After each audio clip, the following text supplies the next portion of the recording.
특별히 우리는 살아가면서 우리의 성격이나 기질이 변화되지 않는다는 것을 절감하게 돼요. 고치려고 노력해도 잘못된 습관이 반복하여 나타나고 또 관계에서 겪는 어려움을 해결하기에 애를 쓰지만 그 문제가 계속적으로 이어지는 경우가 많죠.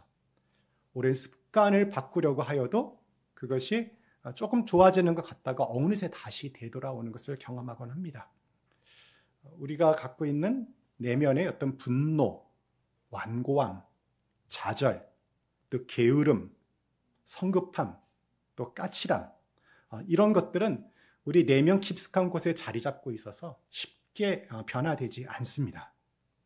그래서 우리는 어떻게 하나요? 차선책으로 우리 어떤 특정한 행동을 변화시키려고 애를 쓰죠. 그것을 통해서 좀 더 합리적이고 효율적인 사람이 되려고 애를 씁니다. 그리고 아주 열심히 노력할 경우에 어느 정도 그런 부분에 있어서 조금은 개선이 있는 것도 사실입니다. 그러나 우리 내면은 쉽게 변하지 않아요. 그래서 어떻게 되나요? 우리의 그런 부족하고 연약한 성품 때문에 복음의 가치를 드러내야 하는 어떤 상황 속에서 사실 우리의 연약한 성품이 드러나서 복음의 걸림돌이 되기도 합니다. 이런 모습을 자각하게 될 때 우리는 좀 그것이 괴롭고 변화를 추구하지만 사실은 실제적인 변화는 우리로부터 멀리 떨어져 있는 것이 사실입니다. 그런데 성경에서는 이처럼 변하지 않는 인격과 삶이 변화된 인물들을 우리가 발견할 수가 있어요. 바울 사도가 대표적인 케이스고요. 마가라는 인물도 그렇습니다. 나중에 한번 우리가 나눌 기회를 갖게 될 텐데요. 오늘 본문에 등장하는 다윗도 그 중에 한 사람입니다. 다윗은 물론 하나님께 쓰임을 받는 사람이었어요. 그런데 오늘 본문의 사건이 일어나기 직전에 어떤 일이 있었습니까? 그가 우리아의 아내와 간음을 하고 그것을 감추기 위해서 그의 남편 우리아를 죽이죠. 그리고 그 사실을 감추려는 그런 사람으로 등장을 합니다. 자신의 잘못을 온갖 수단과 방법을 가리지 않고 숨기려고 하던 그런 사람이 오늘 본문에서는 어떻게 변해요? 완전히 다른 모습을 보여주죠. 자신의 잘못을 솔직하게 인정하고 고백하는 그런 모습을 보여줍니다. 어떻게 이런 변화가 가능했을까요? 진정한 변화는 어디에서 시작되는 것일까요? 오늘 사무엘하 12장의 말씀을 살펴보면서 그 비결을 찾아보고 우리도 하나님 앞에서 변화될 수 있기를 기대하며 나아갔으면 좋겠습니다. 우리는 문제가 있을 때 시간이 지나면 문제가 자연스럽게 해결될 것이라고 생각하고 그 문제를 덮고 가기가 쉬워요. 또는 성품 자체가 게을러서 나중에 다시 생각하자 하고 그것을 미루기가 쉽습니다. 다윗도 그랬어요. 그는 자신의 죄를 덮기 위하여 여러 방법을 동원하였죠. 그러나 그 죄의 문제가 해결이 됐습니까? 죄를 잠시 덮을 수는 있지만 그 죄의 문제가 사라진 것은 아니었어요. 하나님께서는 다윗의 죄를 정확하게 들여다보고 있었고 다윗도 어때요? 겉으로는 아무 일도 일어나지 않은 것처럼 태연하게 행동을 하였지만 그가 심령 깊숙한 곳에서 죄책감에 시달리고 있었음에 틀림이 없습니다. 이 사실은 다윗이 오늘 본문에서 나단 선지자의 그 비유를 들은 후에 회개할 때 즉각적으로 회개를 하죠.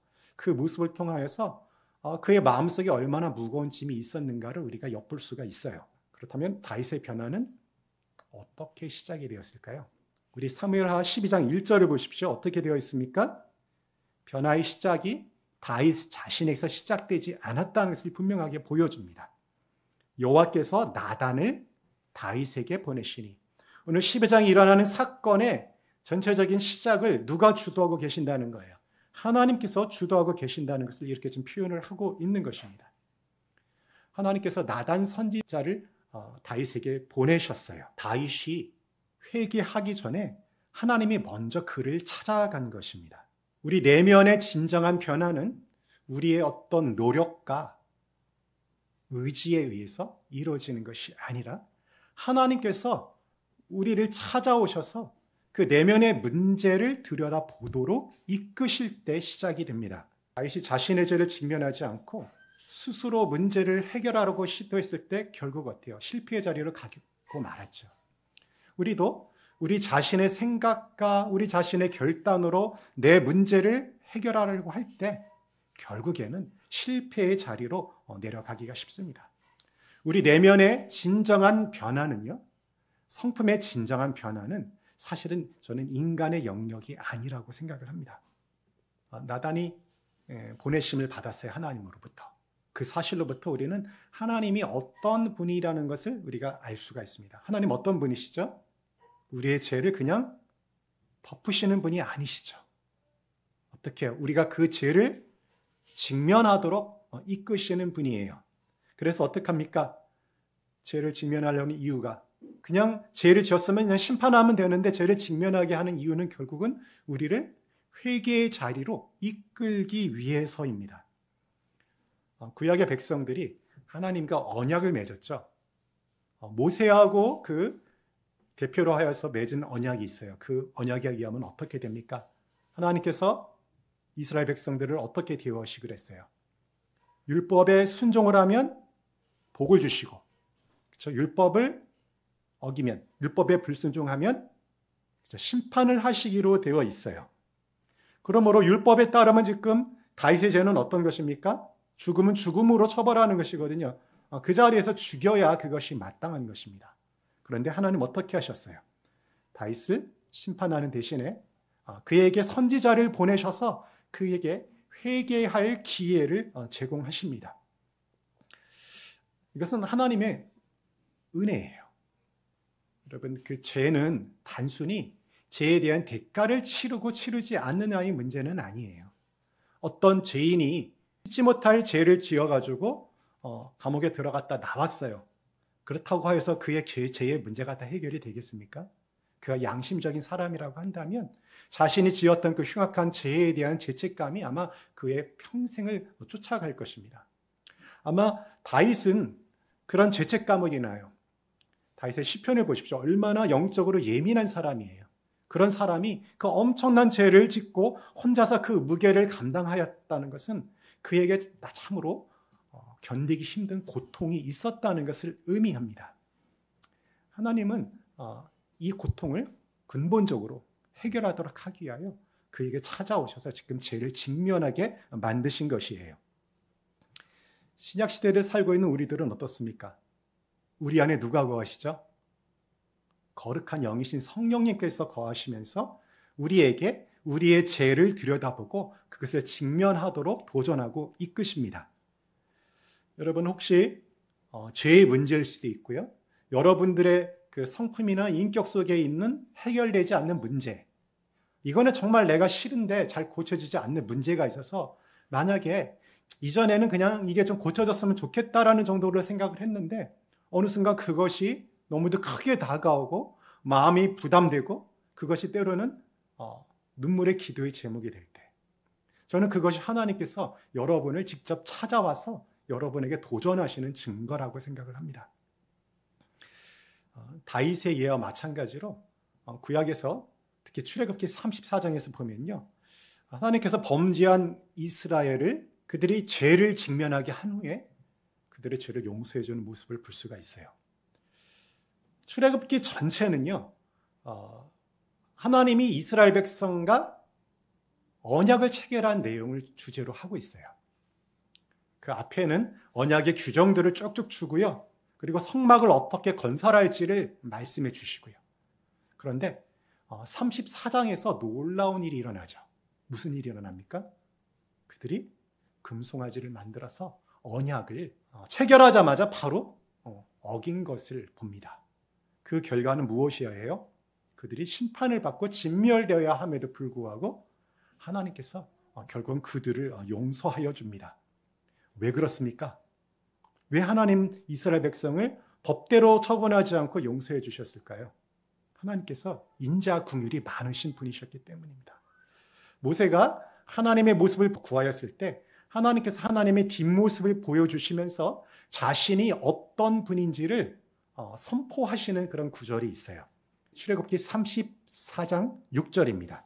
거기서 하나님께서 자신을 이렇게 말씀하시죠. 여호와라 여호와라 자비롭고 은혜롭고 노하기를 더디하고 인자와 진실이 많은 하나님이라.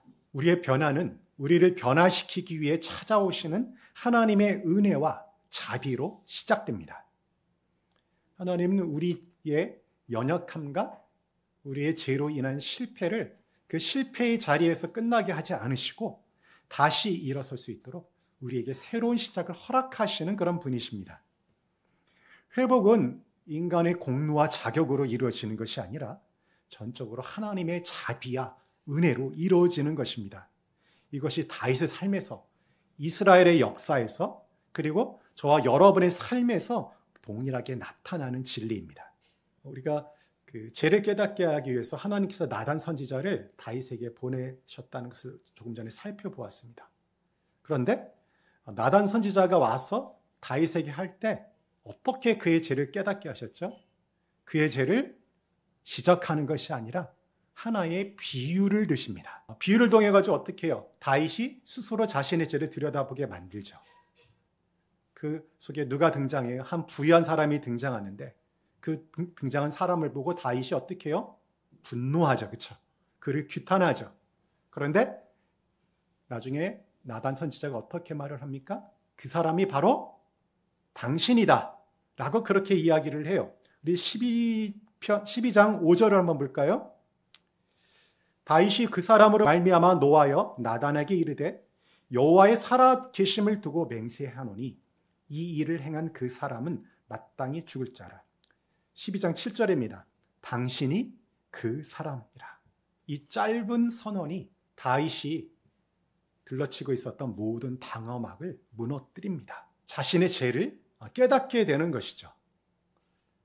여기서 우리가 확인할 수 있는 하나님께서 우리의 죄를 깨닫게 하시는 방법, 우리의 영적인 문제, 우리의 내면의 치명적인 문제를 깨닫게 하는 방법이 무엇입니까?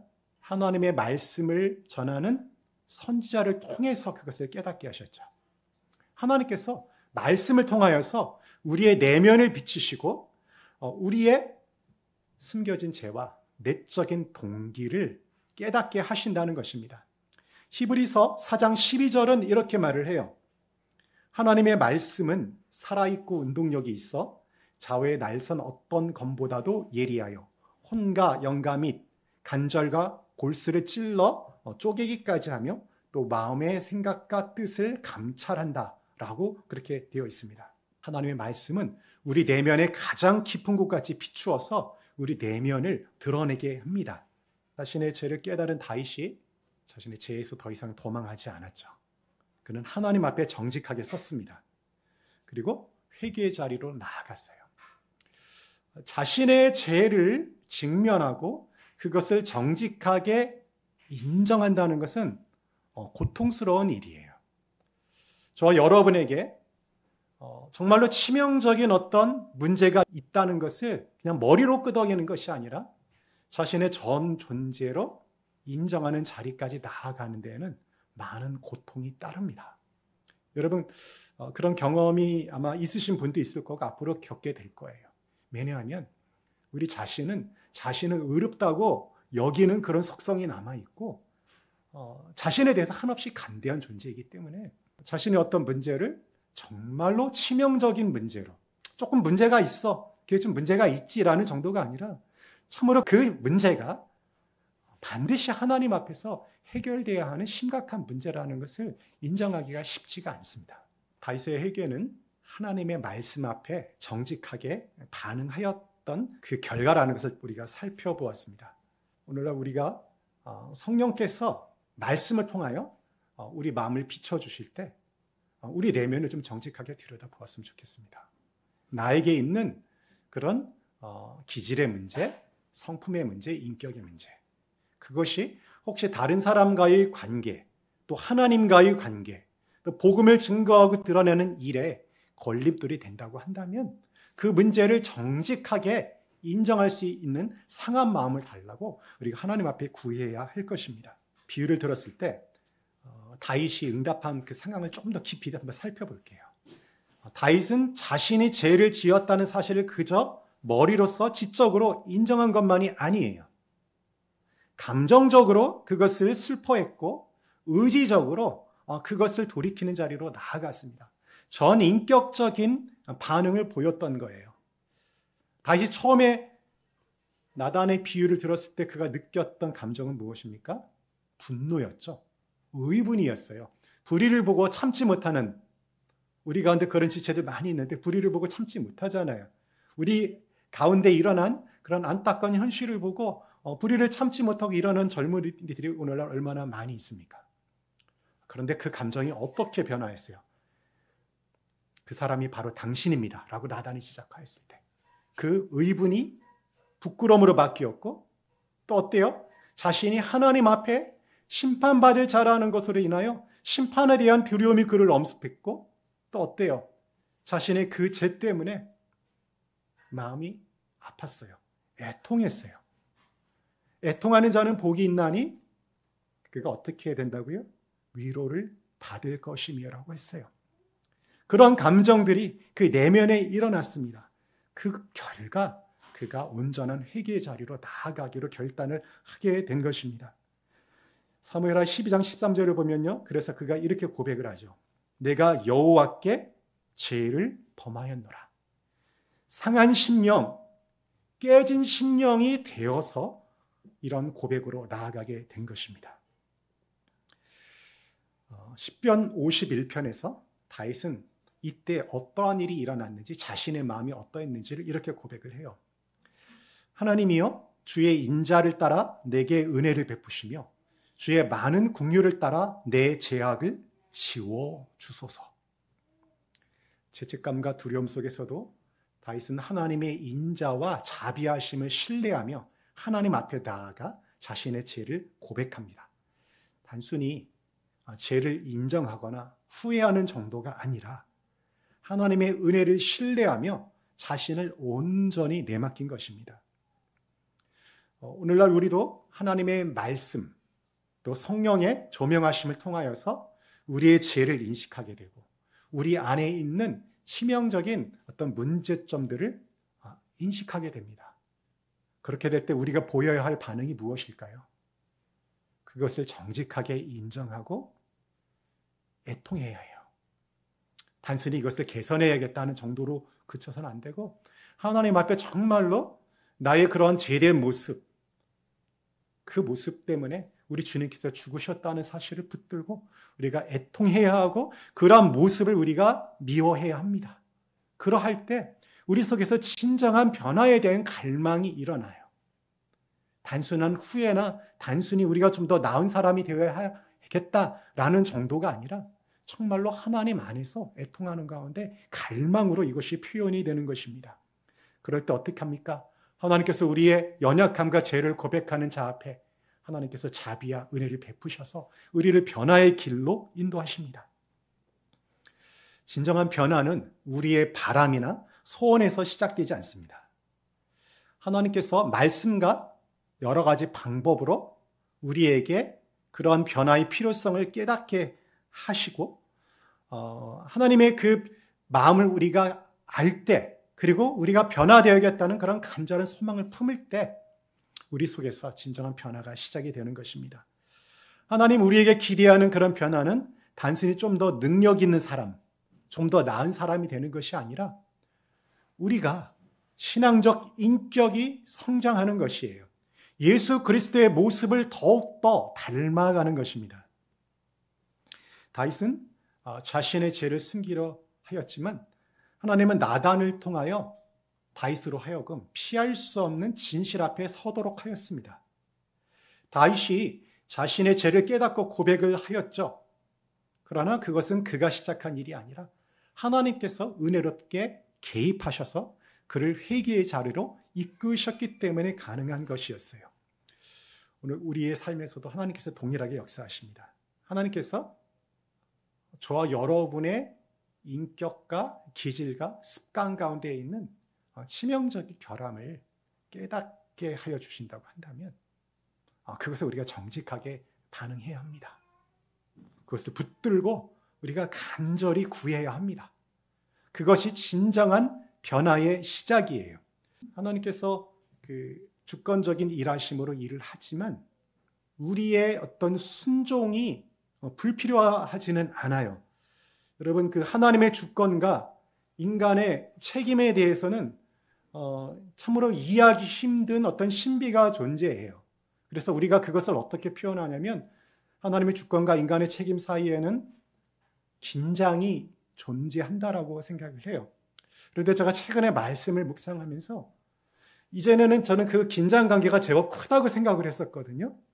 근데 지금은 그 긴장 관계가 생각보다 크지는 않다는 것을 깨닫고 있습니다.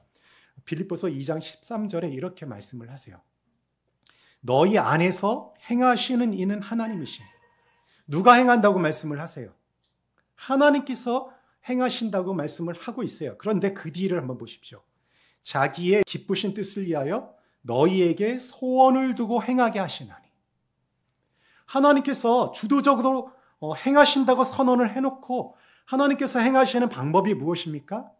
우리에게 마음 가운데 소원을 두게 만들고 우리를 통하여 행하게 만드신다고 하였어요. 무슨 뜻이에요? 하나님께서 주권적으로 어떤 상황과 일을 이끌어 가시는데 실제로 일하시는 방법은 뭐예요? 우리에게 마음의 소원을 일으켜서 우리를 사용하신다는 것이죠. 결국은 뭐예요? 우리의 순종, 우리의 책임도 누가 이끄시는 거고 누가 은혜를 주시는 것입니까? 하나님께서 이끄시고 하나님께서 힘을 주신다는 것이에요. 여러분, 이것이 진정한 변화의 비결입니다. 우리가 하나님 안에 거하는 것, 우리 주님 안에 거하는 것, 그것이 사실은 이런 변화의 시작이 되고 난 이후에 실질적으로 우리가 변화되는 그런 비결이에요. 우리 요한복음 15장을 보게 되면 포도나무와 가지의 비유가 있죠. 가지가 포도나무에 붙어 있잖아요. 붙어 있으려고 애를 써야 쓰지 않아요. 애쓰지 않아요. 그냥 붙어 있어요. 그러면 어떻게 됩니까? 나무가 주는 영양분과 수분을 다 공급받아서 건강하게 자라 그 결과 어떻게 돼요? 열매가 맺히죠. 우리가 변화되는 것이죠. 우리가 해야 할 것은 내가 개선되고 더 나은 사람이 되기 위하여 결단하고 의지를 갖고 날마다 체크하고 점검하고 애쓰고 노력하는 것이 아니라 우리가 그리스도 안에 거하는 것입니다. 에베소서 3장 19절은 이것을 이렇게 표현을 해요. 어떻게 그 일이 가능해지는지에 대해서 또 다른 어떤 통찰을 제공해 줍니다.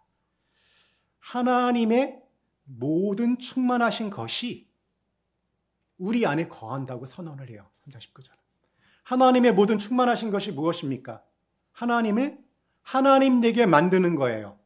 그게 뭐죠? 하나님의 품성, 하나님의 인격, 좀 어려운 말로 하나님의 속성이죠. 하나님의 능력이죠. 그것이 우리 안에 충만하게 거한다라고 그 말씀이 선언을 하고 있어요. 앞으로 충만하게 거하게 될 것이 아니라 지금 우리 안에 충만하게 거한다라고 선언을 합니다. 그것이 어떻게 가능해집니까? 우리 이번 달 암송 구조를 보게 되면요. 예수 그리스도가 어떤 분이에요? 은혜와 진리, 이게 뭡니까? 하나님의 성품을 두 단어로 요약한 것입니다.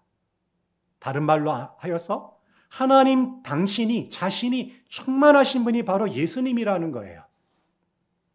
그러면 예수님 속에 하나님의 모든 속성과 인격과 능력이 다 있지 않습니까? 그런데 그분이 지금 어떻죠? 우리 안에 거하시잖아요. 하나님의 충만 그 자체이신 예수님께서 우리 안에 거하시기 때문에 우리 안에는 이미 하나님의 충만하신 것이 충만한 것입니다. 그러면 또 이렇게 물어볼 수가 있어요. 그런데 내가 아직 좀 부족하고 아직도 연약해요. 맞습니다. 마틴 로이드 존스 목사님이 이것을 이렇게 설명해요. 우리는 예수님을 영접하는 순간부터 이미 하나님의 충만하신 것으로 충만한 존재라고 합니다.